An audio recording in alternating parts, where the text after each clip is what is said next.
لباس کا کام ہوتا ہے آپ کے ان اعضاء کو چھپانا جو آپ کے لیے ضروری تو ہیں لیکن آپ دنیا کے سامنے اس کو دکھانا نہیں چاہتے، وہ آپ کی بے عزتی کا ذریعہ بنتے ہیں۔ تو اللہ تعالیٰ نے مرد میں بھی سیکشول ڈیزائرز رکھی ہیں، عورت میں بھی سیکشول ڈیزائرز رکھی ہیں، اور یہ ڈیزائرز انسان کی فطرت ہیں، لیکن فطرت کے باوجود کوئی بھی ان چیزوں کو نمایاں نہیں کرنا چاہتا۔ یعنی جیسے آپ نے جانور دیکھے ہوں گے، وہ کھلے عام اپنی اس خواہش کو پورا کر رہے ہوتے ہیں، تو مرد اور عورت میں اللہ نے یہ خواہش تو رکھی ہے، مگر وہ کوئی بھی یہ نہیں چاہتا شریف آدمی کہ میں اپنی اس خواہش کو اس طرح سے پورا کروں کہ لوگوں کو پتہ چل رہا ہوں۔ اس میں انسان کی بے عزتی ہے، رسوا ہو جاتا ہے۔ تو اندرون خانہ ہی میاں بیوی ایک دوسرے کی اس خواہش کو پورا کرنے کا ذریعہ بنتے ہیں، اور وہ ایک دوسرے کے اس ایک ایسی خواہش کو جو ایک عیب سمجھی جاتی ہے دنیا کی نگاہوں میں، اس عیب کو اندرون خانہ پورا کر کے اس کے چھپا دیتے ہیں ان عیبوں کو۔ اگر وہ میاں بیوی ایک دوسرے کے لیے لباس نہ بنے اور ایک دوسرے کے اس عیب پہ پردہ نہ ڈالیں، یعنی ایک دوسرے کی خواہش کی تکمیل کا ذریعہ نہ بنے، تو اس بات کا امکان ہوتا ہے کہ یہ دونوں مرد بھی اور عورت بھی کسی اور طریقے سے اپنی خواہش پوری کر کے دنیا کے سامنے ذلیل و رسوا ہو جائیں۔ ظاہر طوائف خانوں کا رخ کریں گے یا اور کسی طرح سے جو ہے نا زنا کی کوشش کریں گے، تو اس میں آخرت کی رسوائی بھی ہے اور بعض دفعہ دنیا کی رسوائی کا ذریعہ بھی بنتی ہے یہ چیز۔ رمضان کی راتوں میں الرفث الی نسائکم، اپنی عورتوں کی طرف بے پردہ ہو کے جانا یا بے لباس ہونا۔ ہن لباس لکم، وہ عورتیں یعنی تمہاری بیویاں تمہارا لباس ہیں، وانتم لباس لہن، اور تم ان کا لباس ہو۔ جب اسلام میں روزے فرض ہوئے تو حکم یہ تھا کہ افطاری کرنے کے بعد، جب آپ غروب آفتاب کے بعد افطاری کرتے ہیں نا، تو افطاری کرنے کے بعد جب تک آپ دوبارہ سو نہیں جاتے اس وقت تک آپ کو کھانے پینے کی اجازت ہے، اس وقت تک آپ کو کھانے پینے کی اجازت ہے۔ ایک بات، جیسے ہی آپ کی آنکھ لگ گئی دوبارہ اٹھے تو بس اب کھانا پینا آپ پر دوبارہ کیا ہو گیا؟ حرام ہو گیا، یعنی روزہ آپ کا شروع ہو گیا۔ ایک حکم تو یہ تھا۔ دوسرا یہ تھا کہ جیسے روزے کی حالت میں زوجہ سے ہم بستری کی اجازت نہیں تھی، اسی طرح رمضان کی راتوں میں بھی زوجہ کے قریب جانے کی اجازت نہیں تھی، اور اس پر کفارہ تھا کہ 60 روزے مسلسل رکھنے پڑیں گے آپ کو۔ تو بعض صحابہ سے یہ کوتاہی ہو گئی۔ ایک صحابی رسول اللہ صلی اللہ علیہ وسلم کے پاس ہے، بڑا دلچسپ واقعہ ہے، ان سے رمضان کی رات میں اپنی زوجہ سے ہم بستری ہو گئی، تو آپ صلی اللہ علیہ وسلم نے فرمایا وجہ کیا تھی، کیسے ہوا، تم سے کیوں ہو گیا یہ؟ تو انہوں نے فرمایا رسول اللہ میری زوجہ کی پنڈلی میں نے دیکھی، اس پہ نظر پڑی، وہ انہوں نے کہیں اپنے پائنچہ اوپر کیا تو بس میں جو ہے وہ برداشت نہیں ہوا اور میں مجھ سے جمع ہو گیا۔ تو آپ صلی اللہ علیہ وسلم مسکرائے اور آپ نے فرمایا کہ 60 روزے رکھو۔ انہوں نے فرمایا رسول اللہ ایک روزہ نہیں، اتنا مشکل ہے ایک روزہ رکھنا، تو 60 کیسے رکھوں گا؟ آپ نے فرمایا جو ہے 60 مسکینوں کو کھانا کھلاؤ 2 ٹائم کا۔ انہوں نے عرض کیا یا رسول اللہ میں تو خود مسکین ہوں، میرے پاس تو کھلانے کے پیسے نہیں ہیں۔ تو اب اسلام میں اصل حکم تو یہ ہے کہ اگر روزے کی حالت میں آپ زوجہ سے ہم بستری کر لیں تو لگاتار 60 روزے رکھنے پڑتے ہیں۔ اس کی اگر استطاعت نہیں ہے، یعنی آپ بوڑھے ہیں، بیمار ہیں، تو پھر آپ 60 مسکینوں کو 2 ٹائم کا کھانا کھلائیں گے۔ اس کی استطاعت نہیں ہے تو اب کچھ نہیں کرنا، اب یہ انتظار کرنا ہے کہ جب استطاعت پیدا ہو جائے تو 60 مسکینوں کو کھانا کھلانا ہے آپ نے، ورنہ بیٹھے رہے آرام سے۔ لیکن نبی صلی اللہ علیہ وسلم نے ان کی دلجوئی کے لیے اور کہ چلو کچھ تو تھوڑی بہت ان کو سزا ملے، تو آپ صلی اللہ علیہ وسلم نے ان کو حکم دیا کہ اچھا چلو 60 مسکینوں کو کھلا بھی نہیں سکتے، غریب ہو، تو پھر ایسا کرو کہ صحابہ کو حکم دیا۔ اچھا پھر انہوں نے فرمایا کہ آپ صلی اللہ علیہ وسلم نے فرمایا کہ ٹھیک ہے، صحابہ کو حکم دیا ان کے لیے کچھ چندہ کرو اور ان کو دو تاکہ یہ کسی غریب کو صدقہ کر دیں، کچھ تو تلافی ہو نا جو غلطی ان سے ہوئی ہے۔ تو صحابہ نے سب نے کچھ چندہ کیا اور ان صحابی کو پکڑایا کہ بھائی مدینہ میں کسی مسکین کو صدقہ کر دو۔ تو انہوں نے عرض کیا یا رسول اللہ مجھ سے زیادہ مسکین کو صدقہ کروں میں، یعنی سب سے بڑا مسکین تو میں ہی ہوں۔ تو آپ صلی اللہ علیہ وسلم ہنس پڑے اور آپ صلی اللہ علیہ وسلم فرمایا جاؤ کھاؤ، ٹھیک ہے نا، کھاؤ اور اپنے اہل و عیال کو کھلاؤ۔ تو یہ بڑا دل لگی کا معاملہ ہو گیا ان صحابی کے ساتھ۔ تو لیکن اللہ تعالیٰ نے حکم یہ نازل کیا کہ رمضان کی راتوں میں تمہارے لیے زوجہ کے قریب جانا جائز ہے، اس کی اجازت دے دی اللہ تعالیٰ نے، اور اس کی حکمت بھی بیان کی۔ علیم اللہ انکم کنتم تختانون انفسکم، اللہ جانتا ہے کہ تم اپنے ذات کے ساتھ خیانت کرو گے، یعنی خیانت یہ ہے نا اللہ کے حکم کو توڑ دو گے، یہ حکم بہت مشکل ہے، اللہ کو پہلے سے پتہ ہے کہ تم نہیں اس کو فالو کر سکتے، لہذا ہم نے تمہیں چھوٹ دے دی ہے۔ تو یہ آیت یعنی اس سیاق و سباق میں نازل ہوئی۔ تو اللہ نے فرمایا احل لکم، حلال کر دیا گیا ہے تمہارے لیے رمضان کی راتوں میں الرفث الی نسائکم، اپنی عورتوں کی طرف بے پردہ ہو کے جانا یا بے لباس ہونا۔ ہن لباس لکم، وہ عورتیں یعنی تمہاری بیویاں تمہارا لباس ہیں، وانتم لباس لہن، اور تم ان کا لباس ہو۔ اللہ نے میاں بیوی کو ایک دوسرے کا لباس قرار دیا، یہ ایک بڑی زبردست ایک پہچان ہے زوجین کی، میاں بیوی کی، لباس اس لیے کہ لباس کا کام ہوتا ہے آپ کے ان اعضاء کو چھپانا جو آپ کے لیے ضروری تو ہیں لیکن آپ دنیا کے سامنے اس کو دکھانا نہیں چاہتے ہیں، وہ آپ کی بے عزتی کا ذریعہ بنتے ہیں۔ تو اللہ تعالیٰ نے مرد میں بھی سیکشول ڈیزائرز رکھی ہیں، عورت میں بھی سیکشول ڈیزائرز رکھی ہیں، اور یہ ڈیزائرز انسان کی فطرت ہے، لیکن فطرت کے باوجود کوئی بھی ان چیزوں کو نمایاں نہیں کرنا چاہتا۔ یعنی جیسے آپ نے جانور دیکھے ہوں گے، وہ کھلے عام اپنی اس خواہش کو پورا کر رہے ہوتے ہیں، تو مرد اور عورت میں اللہ نے یہ خواہش تو رکھی ہے، مگر وہ کوئی بھی یہ نہیں چاہتا شریف آدمی کہ میں اپنی اس خواہش کو اس طرح سے پورا کروں کہ لوگوں کو پتہ چل رہا ہوں۔ اس میں انسان کی بے عزتی ہے، رسوا ہو جاتا ہے۔ تو اندرون خانہ ہی میاں بیوی ایک دوسرے کی اس خواہش کو پورا کرنے کا ذریعہ بنتے ہیں، اور وہ ایک دوسرے کے ایک ایسی خواہش کو جو ایک عیب سمجھی جاتی ہے دنیا کی نگاہوں میں، اس عیب کو اندرون خانہ پورا کر کے اس کے چھپا دیتے ہیں ان عیبوں کو۔ اگر وہ میاں بیوی ایک دوسرے کے لیے لباس نہ بنے اور ایک دوسرے کے اس عیب پہ پردہ نہ ڈالیں، یعنی ایک دوسرے کی خواہش کی تکمیل کا ذریعہ نہ بنے، تو اس بات کا امکان ہوتا ہے کہ یہ دونوں مرد بھی اور عورت بھی کسی اور طریقے سے اپنی خواہش پوری کر کے دنیا کے سامنے ذلیل اور رسوا ہو جائیں۔ ظاہر طوائف خانوں کا رخ کریں گے یا اور کسی طرح سے جو ہے نا زنا کی کوشش کریں گے، تو اس میں آخرت کی رسوائی بھی ہے اور بعض دفعہ دنیا کی رسوائی کا ذریعہ بھی بنتی ہے یہ چیز۔ تو میاں بیوی اندرون خانہ ہی بند کمرے میں ایک دوسرے کی اس خواہش کو پورا کر کے ایک دوسرے کی خواہش پہ پردہ ڈال دیتے ہیں، بالکل جیسے لباس آپ کے جو جسم کے پوشیدہ اعضاء ہیں ان کو چھپا دیتا ہے۔ تو دو کام کرتا ہے لباس، ایک تو یہ کہ آپ کے جسم کے جو پوشیدہ اعضاء ہیں ان کو چھپا بھی دے گا، اور دوسرا لباس زینت کا کام بھی کرتا ہے، جب آپ لباس پہن کے باہر نکلتے ہیں تو اور اچھے بھی لگتے ہیں۔ تو اللہ تعالیٰ نے ایسا ایک انتظام کیا، میاں بیوی کو ایک دوسرے کے لیے ایسا بنایا کہ ایک دوسرے کی خواہش کو اندرون خانہ ہی یہ پورا بھی کر دیتے ہیں اور زینت کا ذریعہ بھی بنتے ہیں۔ جب میاں بیوی باہر نکلتے ہیں تو لوگ تعارف کروا رہے ہوتے ہیں نا کہ شادی شدہ آدمی ہے، پارکوں میں لکھا ہوتا ہے فیملی کے بغیر الاؤ نہیں، ان کو پتہ ہے جو فیملی کے بغیر ہوتا ہے وہ قابل عزت نہیں ہوتا، فیملی والا آدمی قابل عزت ہوتا ہے۔ تو وہ زینت کا ذریعہ بھی بنتے ہیں کہ بھائی شادی شدہ آدمی ہے، بال بچوں دار آدمی ہے، بال بچوں والا آدمی ہے، تو زینت اس لحاظ سے بھی کہ لوگوں کو اس سے خطرہ بھی کم ہوتا ہے، وہ ایسی اوباش لڑکوں جیسی حرکتیں بھی یعنی حرکتیں بھی نہیں کرتا، اور زنا سے بھی بچ جاتا ہے وہ، تو اس لحاظ سے بھی لوگوں کو اس سے خطرہ نہیں ہوتا۔ تو ہر لحاظ سے ایک دوسرے کی زینت کا ذریعہ بنتے ہیں اور ایک دوسرے کی عیبوں پہ پردہ ڈالنے کا ذریعہ بنتے ہیں۔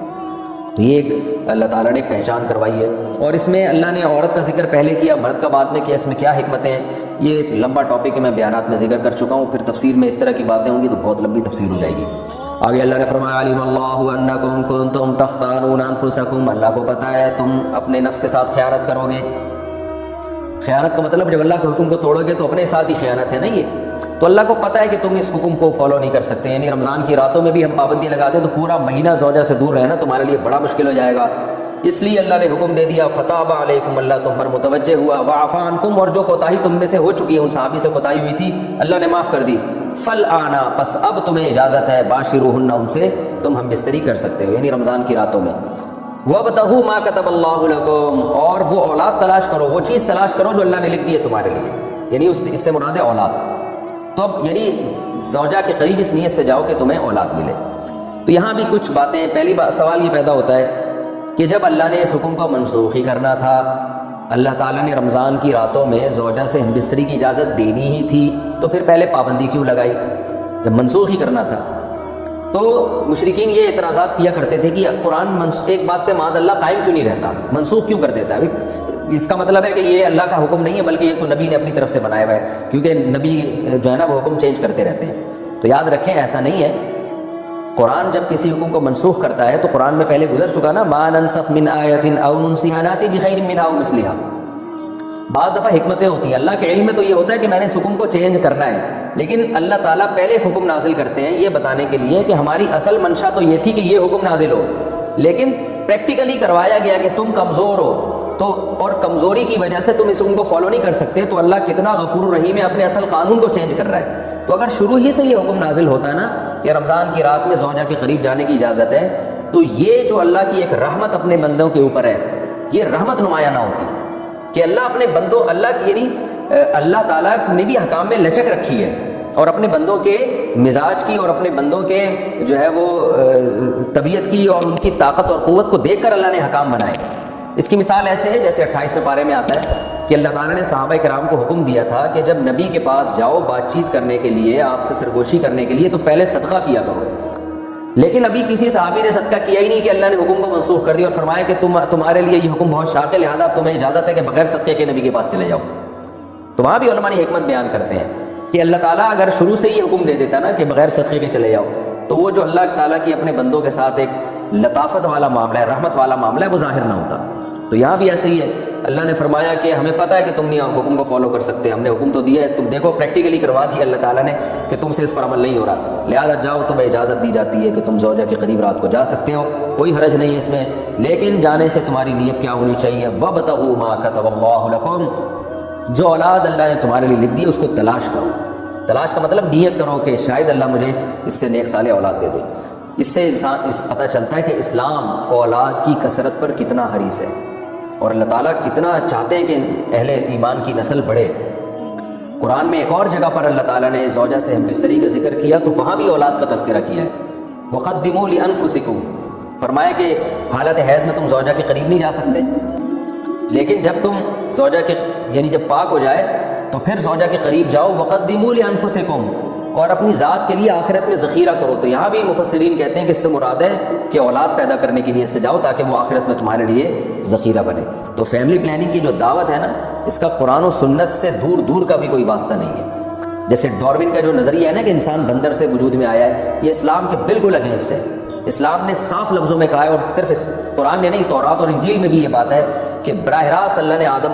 حضرت آدم کو مٹی سے پیدا کیا اور پھر ان کی پسلی سے اللہ نے اماں حوا کو پیدا کیا۔ یہ انسان بندر کی کوئی ترقی یافتہ شکل ہرگز نہیں ہے۔ بندر بالکل ایک الگ نسل ہے، وہ ٹھیک ہے اس کی بہت ساری چیزوں میں انسان سے مماثلت ہے،